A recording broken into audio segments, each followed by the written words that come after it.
There's a pretty one, Ulysses.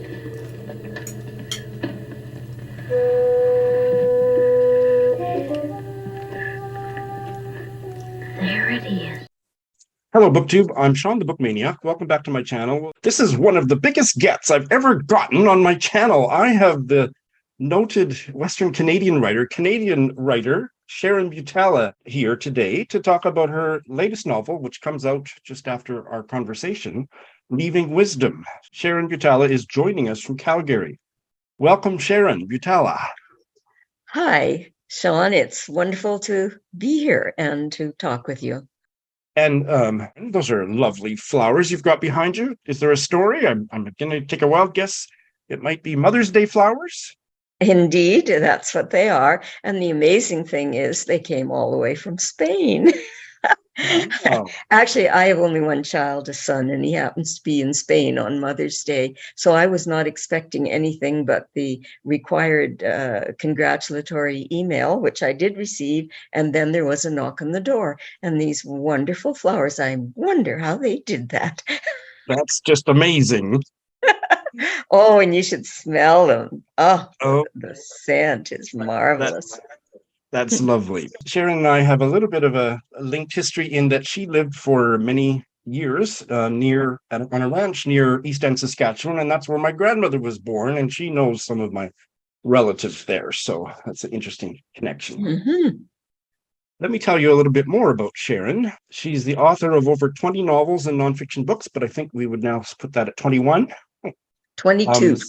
22, there we go. And I'm sure I have at least 16 or 17 of them. But I'll show you the ones I have. My gosh. This is the one that I've read. The only other one I've read, Luna, which I loved. And I have a full review on my channel that I did several years ago. I'll put a link in the show notes if people are interested. This was a really fantastic novel. Still selling, Shawn.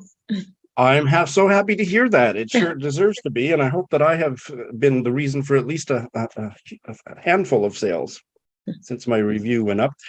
This is a work of nonfiction, The Perfection of the Morning. And it is about, well, I think the title, the subtitle is An Apprenticeship in Nature.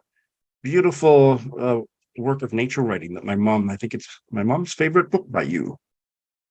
It's the one that's done the best, too.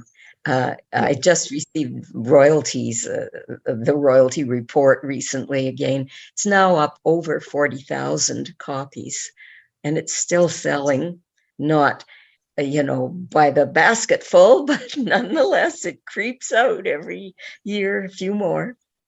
Oh, fantastic. And this is one that I wish I'd had time to get to, but sure look forward to, and that is quite recent collection of short stories, Season of Fury and Wonder. And the premise of this, if I understand it, is each short story is about an elderly woman, and each story is kind of an intertext with a famous published short story by masters of the short story. Have I got that basically right? Yeah. I thought you did it brilliantly. I'm glad I did. That will atone for with this next screw up that I make. And the most recent one before Leaving Wisdom is this essay collection, This Strange Visible Air, Essays on Aging and the Writing Life, that I gave my mom for a Christmas present, and she got so much out of it. And many, many more. And now Sharon lives since about 2007. You have lived in Calgary, Alberta. 2008. 2008.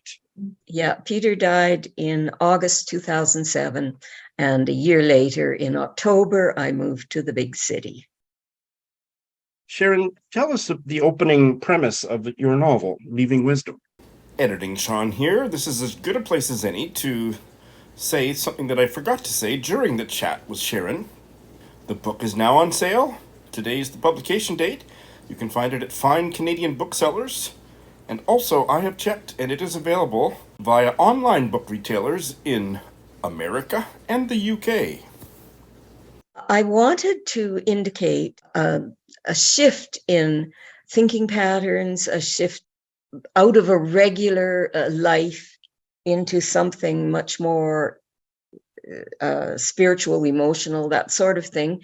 And there are all kinds of ways that artists have done that in film and in novels. But I opened my book with a severe concussion on an icy cement sidewalk in downtown Calgary, where my character is rushing off to her retirement lunch in the middle of a minor blizzard, slips on the ice, which she wouldn't have done if she hadn't been in such a hurry. And then her whole life from that moment changes. It was a shattering experience, and you've written it so, I'm going to say beautifully. It's so vivid, and it takes the reader so deep into what that must have been like to have such a severe concussion, and the waking up 2 weeks later, not having a clue what's going on or who these people are standing around the hospital bed are, at least for the first few minutes, as her memories slowly come back to her. It's really a powerful opening to the novel. She has 4 daughters from 2 different marriages. Right. And the daughters couldn't be more different one from the other. And her relationships with them over the years have been very different. And that provides a lot of the emotional texture of the novel, her relationships with her daughter, even though that's not the central story. But that is part of the backdrop, is really effective in deepening our understanding of Judith. It's through her relationship with her daughters. Yeah, she wouldn't be able to define her life except in part through them. You know, as a mother, the children are never not there in her psyche. And she's had a couple less than successful marriages, and at the opening of the novel, she has had a long-term boyfriend. Do you want to say anything about him at this point? Gilles? It was on her part. She always thought that this was going to wind up in marriage. And just at the moment when she needs him most, he comes and dumps her.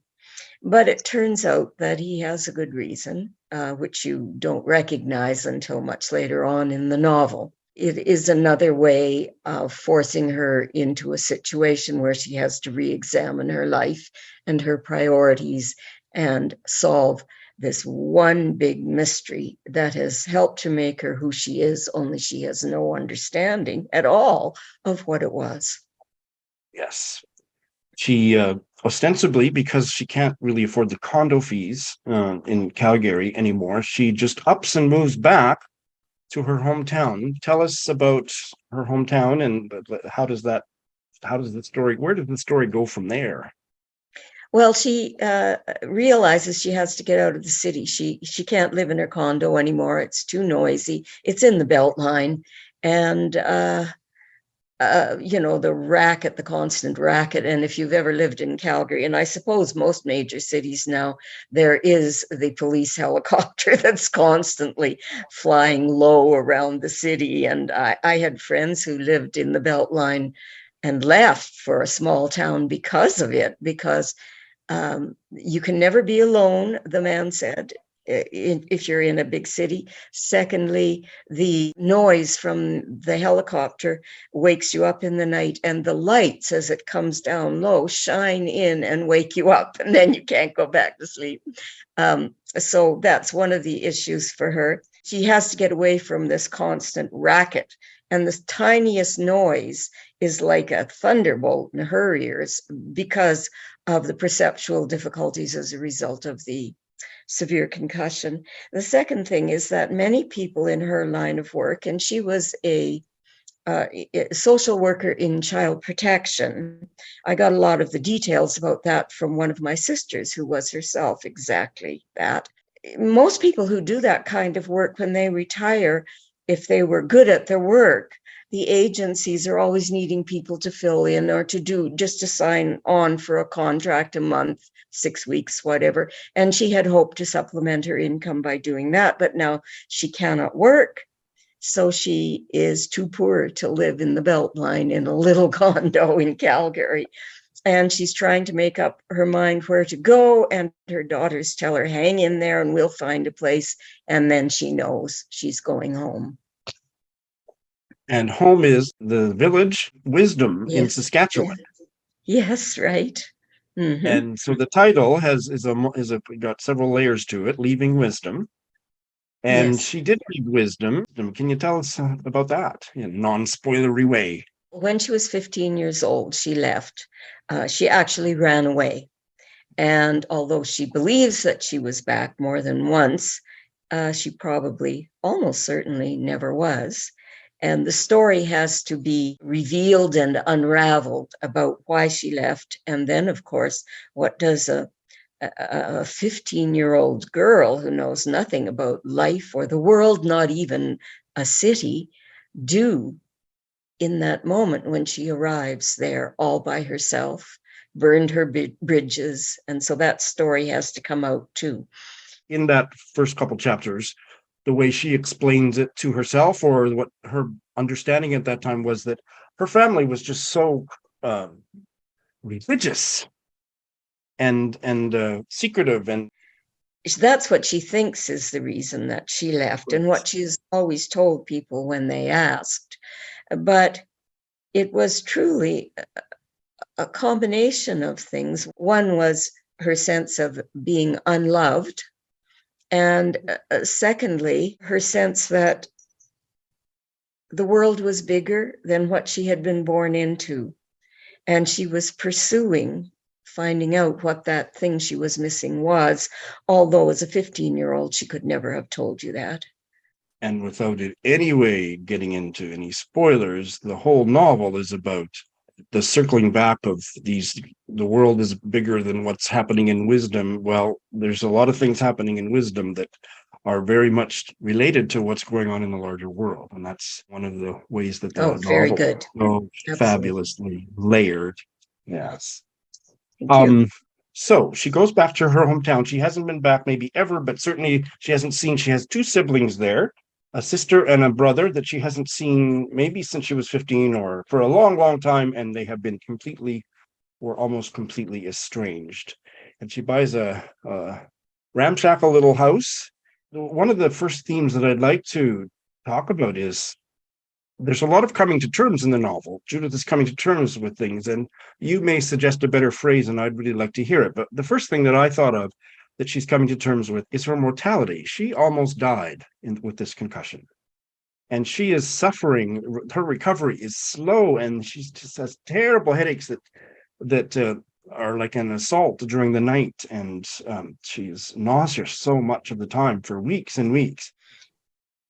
I am not really sure that I spent a lot of time thinking hard about that part of it. It seemed to be kind of woven into this traumatic and critical period she's going through. And of course, speaking as an 82-year-old, I'll be 83 in August, I'm very well aware that after a certain period in your life, you never forget that every day inches you closer to your end. And younger people say such annoying things to you, such as, well, we're all dying.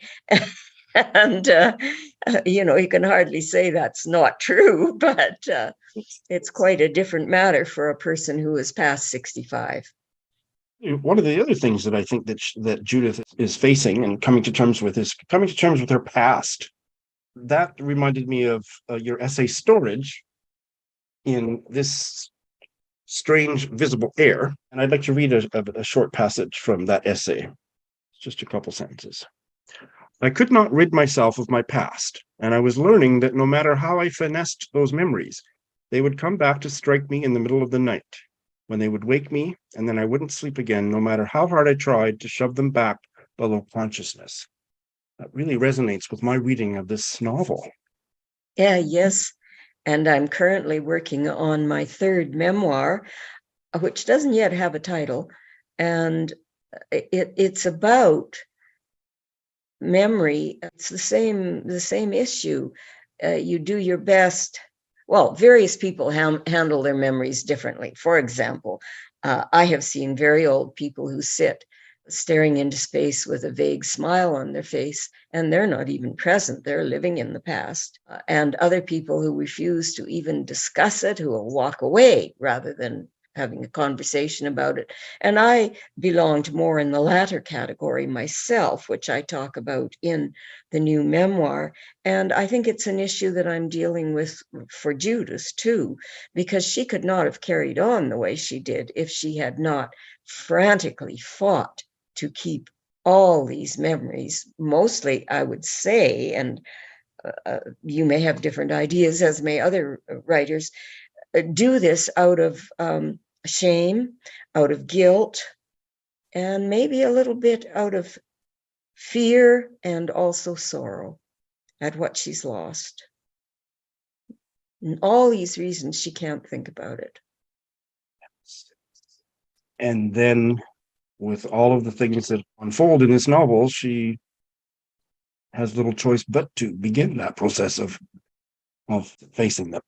And there's a powerful passage on page 79 of the novel where those words are, you use those words: fear, disgust, shame, guilt, longings. I'll just share the first sentence of what I highlighted. She could no longer stop the dreams that came night after night, drenched in her own bruised affect, or the ambience of the petty hell inside which she sometimes thought she had spent her entire life. So just something else that makes this such an expansive novel is that, and again, I'm not sure if coming to terms is the right phrase, but coming to terms with evil.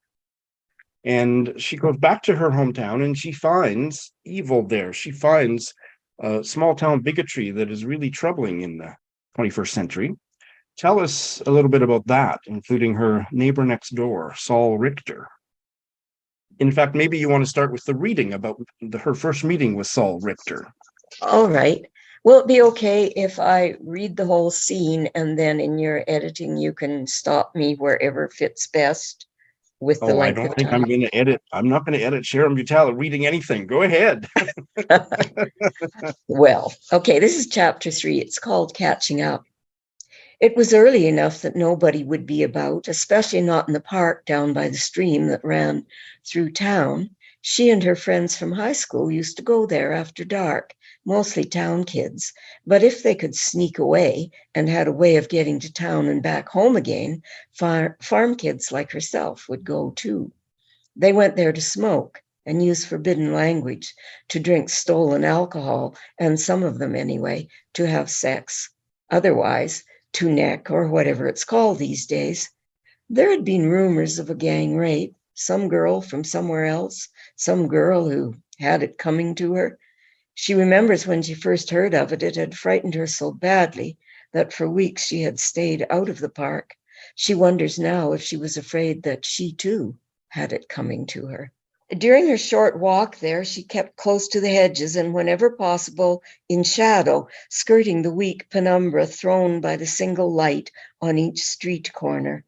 Passing a house, she heard the faint cry of a baby, saw a light go on in the back, and it was as if in this dusky world she had moved back to an earlier time. The sky had begun to lighten in the east, although the park remained in shadow. She became aware of a moving darkness not far from her and thought at once that it must be a deer. In her childhood, the park was always full of deer at dawn and dusk, the does not above knocking you down and trampling you if you got between them and their fawns. She came to a halt near the shallows where the stream made its plashing run over stones and stood listening and watching the pale light creep softly along the glistening water. A voice spoke, and she turned toward it. It was so low it might have been a mere stirring of the air. But a man stood a few feet from her, short, evidently elderly, and heavy-set. The light was such that she couldn't tell exactly, but she didn't think she knew him. "Good morning. I am Saul Richter. I don't know you." Had she somewhere heard this name? "I'm Judith. I used to be a Clemenson." "Ah," he said, "I've heard the name. You have been here a long time." "We are new here, my wife and I." Judith knew then who he was, half of the old couple who had had a swastika painted on their fence. She had seen a couple of sentences about the incident in the local newsletter she had found stuffed free in her grocery bag. "You are sad?" Hastily, Judith wiped her face. Coyotes were crying softly far back across the fields. They listened. He laughed so quietly she barely heard. The world is sad, he said, although his voice was tinged with pleasure. Even the animals are sad. He lifted a hand toward the mournful sound. I come here each morning at this time when the world is still beautiful. I never thought of the world as sad, Judith said, although for years she had thought nothing else, the little bits of happiness here and there, nothing much in the end. Too much death, too much pain, he said, as if he were instructing her. I've sometimes thought that, she replied, but you're right. It's easy to forget right now, right here. And what have you seen that is so terrible? He had hesitated a second before asking this, and even though his tone was jocular, but she wouldn't say. I saw people do terrible things to their own children, little ones who couldn't help themselves. I helped rescue mothers from violent men. Sometimes, though, the mothers were evil, and I got contaminated by that evil. I couldn't wash it off anymore. When she didn't answer, brushing one foot back and forth against the damp grass, he said, I am sorry to ask you that. It is sometimes on my mind. Oh, she said, deliberately casual. I did some terrible things myself, as if she had no idea what they were, but was only chit-chatting. So have we all, he said. One hates to think of it. Little horrible dark thingies. I don't know, like lumps of badness that lodge inside you and you can't get rid of them. They torment you forever. He laughed, a light, short laugh. My, how serious we have become, and so early in the morning. But she had a sense that he had almost said other things. People aren't serious often enough, if you ask me, she said. Not that you did. Do I disappoint you? So he had had other things to say. Or he thought she knew something she didn't know. I don't know you well enough to answer that. I am disappointed in my life. She wanted to stop talking, wanted to leave, but such that was Richter's presence that she was rooted in the moment and stayed where she was. Life catches hold of us. We make what we can of our lives. He was smiling at her. I sure haven't made much of mine. Ah, he said, now I know you. You are the woman who ran away from here when she was a girl and never came back until now. Oh my God, is that what everybody is saying? What did you expect? And I am the old Jew who has no business here. But why are you here? My wife and I, we need to live where there are birds, trees, quiet. He paused. His tone changed. I give the women credit, though. They are good to my wife. It was growing lighter. Judith could see his face now, although she could not have said what color his eyes were, and he was wearing a strange kind of cap, puffy, almost like a beret, but with a narrow beak across the front, the sort of hat she associated with old European men walking down winding cobblestone streets. You're the couple who had a swastika painted on your fence. I read about it. I am very sorry. Cowardly business. I've seen worse. Worse? He was gazing out to the place in the east where the land and sky melded in transparent bands of cobalt and purple. A bar of brightening gold was beginning to thicken there, revealing the line of earth still lost in blackness below it, and above it, the deep blues and purples of the sky. The air was cool on their faces. I was born in Germany, he said conversationally now. I didn't leave until the war was over. He pushed his hands into the pockets of his windbreaker jacket. My memories are troublesome. So I am grateful for this beauty and calm. Without speaking again, he turned slowly and began to wander away toward the village. Now the coyotes were closer and in full cry. Were they greeting the dawn as if it were alive and benevolent, their voices not melancholy, as she and Richter had thought, but grateful? Or maybe they thought they were singing the sun up from the regions of darkness so that it would again light the world. Perhaps they thought it was their sacred calling that they kept the world alive. Slowly, she followed the old man out of the park. Ah, that's lovely. Thank you. Saul Richter is a really important character. He's not on, he doesn't get a lot of whatever the literary equivalent of airtime, but he has a really strong impact on Judith. And his image of, was the word thingy, thingies that get lodged in us. And I heard you say, read that. I remember thinking when I got to that part in the novel that there's something about that that expands over, I'm not sure how to put it.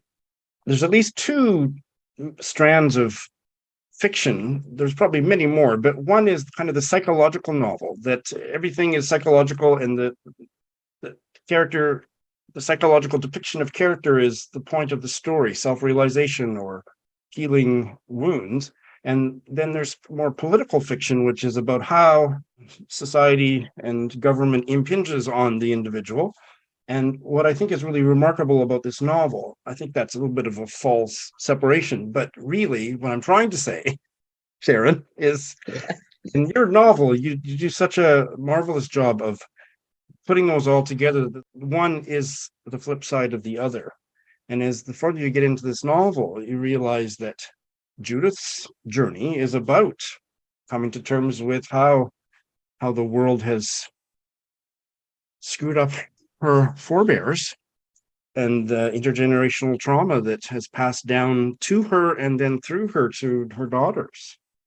It's really quite a striking thing you've done there. Oh, thanks. I really had always wanted to do something like that. And I'm glad, very glad to hear that at least you think I succeeded. It was about pain in the world, about evil in the world, and how we're each of us even tainted by it and guilty of it. And I don't think it's a spoiler to say that what Judith discovers about, in particular, her father has a connection to 20th century history going back to the Holocaust. And that, I don't think that's a spoiler to say. Do you? No, I say that myself to people, that there is a connection. Yeah. There is a connection. But these are not Jewish people. These are not Jewish people. Yeah. That's important to clarify. Again, there's a sense of kind of a full circle. She's going back to her hometown to realize how connected everything that was going on for her when she was, for the first 15 years of her life, was very much tied to what was going on in the world, and she didn't know it until much later in life. Yeah. I also wanted to say, right now, especially by sheer coincidence at this moment in North America, incidents of anti-Semitism are rising dramatically when we all thought we were finally pretty much through that idiocy. And I wanted to say that each one of us, born and brought up in little prairie villages and so on, like to think that we have nothing to do with that, when in fact the Holocaust begins in places like little prairie villages across the ocean. Exactly. I'm not a Jew. I don't live in Israel. I visited there, though, and went to the kibbutz, and it was amazing. What an adventure. I felt that if I failed anywhere, it was in depicting or giving a version of Israel and Jerusalem in particular that was pretty much a family home, non-threatening picture of what is, in fact, as we all know, a pretty dangerous place to live, and takes tremendous courage to live there, I think. And to carry on, as I saw my Israeli friends doing, in a perfectly normal way, even as one evening walking down the street in Tel Aviv, I heard a bomb go off to the south in the city. And my hostess did her best to convince me it wasn't a bomb, but once you've heard a bomb, you know it's a bomb, and to live in such an environment. I did sort of put that in a little bit, but they're driving in a car in the middle of the night and they see a light. On the way home from the airport. Ben Gurion, outside of Tel Aviv. My agent, who is a Canadian born, of course, Jewish person, and all the people I know who are Jewish, even the people in Israel and a few people around here, have been very helpful. Help me answer questions like a bris, what is it, and what happens at it, and so on. What a joyous people they are! They really know how to have fun. Those people.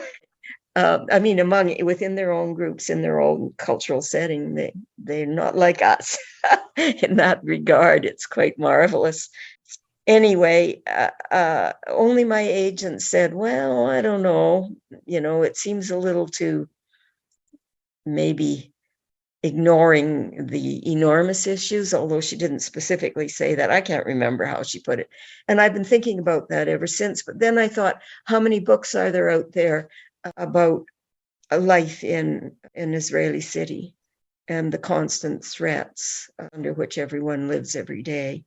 Far be it from me to scold you for having misgivings about that part of your novel, but I thought that was a wonderful section of the novel. And I think if you had tried to include everything about Israel in it, it would have been a very different novel. And the focus would have that shifted. I'm sorry. Yeah. I was just going to say the focus would entirely have shifted. That's right. And the weight would have been at the end. And I was really more concerned with Judith's personal journey within this larger context than I was with the struggles of Israelis. And then the personal and the political come together because she's there, and we're not going to say what situation her daughter Lucinda is in, but that's a big part of her journey too, is to go and see how Lucinda's doing, and who is in the process of converting to Judaism. Yeah. Oh, I thought it was a very strong part of the novel. So. Oh, I hope other people do. And of course, one of my fears has been, and I have asked several of my Jewish friends for their opinions on the question, the concern about appropriation, not being a Jew. Do I have the right to write about these issues? But my way of resolving that has always been to not have characters, the interior lives of such characters in my novel, and to always emphasize, this is not my story, this is someone else's story. I would like to invite you to situate this novel in terms of your other writings. In your afterword to this novel, you said that it was the latest. I think you used other terminology, but I'm going to go with the latest in your Prairie Women's Fiction series. It's not a series, but a series of novels. My first novel came out in 1984, and it was immediately followed with short story collection. And they actually, the short stories were written before the novel, but at that time I was writing mostly about the people of the rural agricultural world. And then eventually I switched to mostly about the women within the Palliser Triangle, and which is a little bit of Manitoba. We don't think about that anymore, but southwestern Saskatchewan and southeastern Alberta, whose history is quite similar. I then made the conscious decision not to do as most novelists do, which is to say, every time I sit down to write a novel, I have another idea, a new idea about somewhere else and other people in a new situation.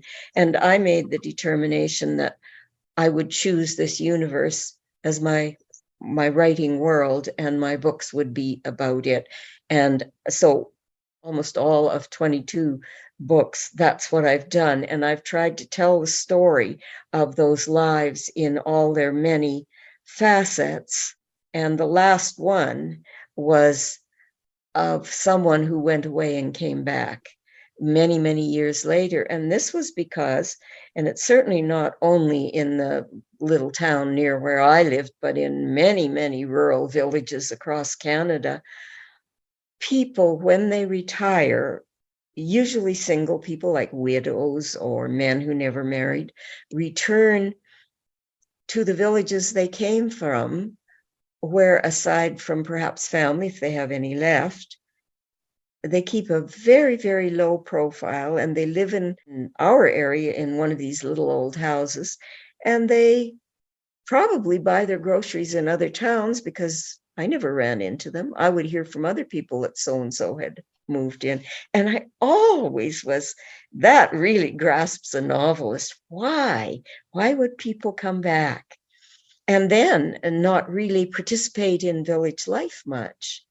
So what was that about? Besides the fact that it was in those days incredibly cheap to go back and live in a town like that. You have already told us that you're working on a memoir. Would you like to say any more about this latest writing project? I am having an awful time with it. I've never had such a hard time with a book ever before. First of all, because I keep reminding myself that by the time I'm finished, I'm going to be at least 83 and maybe even 84. It could very well be my last book. If it's going to be my last book, it's going to be good. And my definition of what's good has changed drastically from my first novel back in 1984 when I was 44. So I'll be 84, 40 years later. Wow. And I have certainly learned a lot in that passage of time about life, although the same questions bedevil me. Well, I agree with you. It's going to be good. It's going to be great. And I always like to end my chats with authors with this question. What are you reading these days, or what have you read recently that's been great? I'm currently reading Delphine de Vigan. She's a French writer, very, young one who is really highly praised as someone who's going to go right to the top. And her friend, Annie Ernaux, who won, might have been the last Nobel Prize, has valorized her. And I've just finished reading Annie Ernaux's The Years. And prior to that, I read Olga Tokarczuk, we would say, only it's the Polish spelling with the Z, so I guess it's not quite correct. But a 2018 Nobelist, the woman was 56 years old. And I read The Books of Jacob. Oh my gosh, it's about 800 pages long, but is it ever good? Who would have thought it would be possible for a 56-year-old Polish woman to bring back to life periods several hundred years ago and make them relevant and fascinating? Little postmodern touches, in it. And I'm reading about 3 other books too, but I can't quite remember. Oh yes, one is a Norwegian short story writer. Her book is called Evil Flowers, from, was it Baudelaire, Flowers of Evil? But the Scandinavians, minimalists, most of them, not Karl Ove Nausberg, but she certainly is, and they're quite unusual. And I finished another minimalist collection late. I keep thinking, and this is going back a year, but Jhumpa Lahiri's Whereabouts. Oh, I love that book. And she has a new one out, which I have to dig around, try to find. I am trying to read. I've read about 100 pages, or maybe only 50, of a novel that won the International Booker Prize in the last year or two. I don't even remember the name, and honestly, I dislike it intensely, so maybe it's a good thing I don't remember. I'm never going to read it. It is this thick. It's just a kind of novel writing I've never been able to stand. Even when it's good, I don't like it. So I'm curious about that, but we won't include the title and author in this chat. Wow, you're a fascinating writer and reader. I read a lot, a ton, and have for the past 35, almost 40 years, since around the time I've always read a lot. I come from a world where everybody read, and have a degree in English lit, of course, but it's been nothing like after I married Peter and went to the ranch to live that I just started reading as many as 5 and 6 books at a time. And it just happens at the moment I'm reading all fiction, and I'm specializing in Nobelists and Pulitzer Prize winners. And Sharon, it's been a delight to talk to you. And I hope that you'll come back and talk about your next book later on, and come back and talk about what you're reading anytime. Open invitation. Thank you so much. Thank you so much. It's been fun for me. You do a terrific interview, Shawn, and I greatly appreciate your attention to my work. Your check is in the mail for saying all those nice things. Thank you.